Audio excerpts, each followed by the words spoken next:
Полициски возила го блокираа депото на ЈСП во Ѓорче Петров поради закани за бомба во пресрет на денешните протести.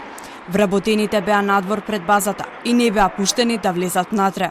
Колку часа ќе бидете тука, знаете? Не знаеме точно, не знаеме. Причината? Нема плата. Се шпекулира дека има бомба во автобусите. За тоа запознаени сте? Не сме информирани ништо. Не знаеме ништо ние. Само што не викат да се собираме, сега не знаеме ништо. Чекаме одговори ние.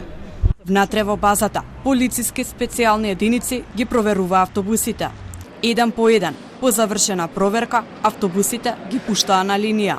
Оваа 24 се врати во сообраќајот за жителите на Киселавода, а МВР соопшти кој е заканувачот.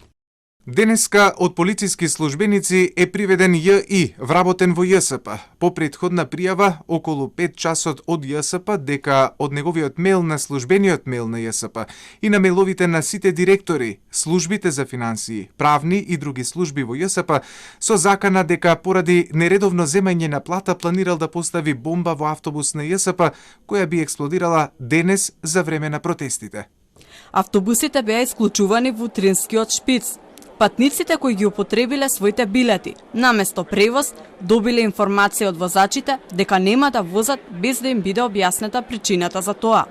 Граѓаните изреволтирани и испаничени бараа начин како да пристигнат до своите работни места, болници, училишта, факултети.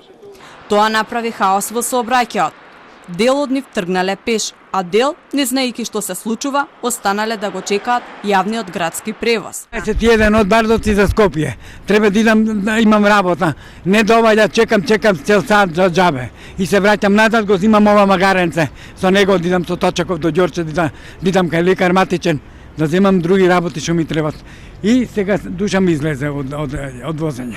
А они штрајкуваат и нема автобус. Возачите на автобусите, откако ги симнале патниците, се упатија кон депото на ЈСП во Ѓорче Петров, каде полициска специјална единица ги проверуваше. Бомба не најдоа, а приведениот тврдел дека неговите закани не биле вистински.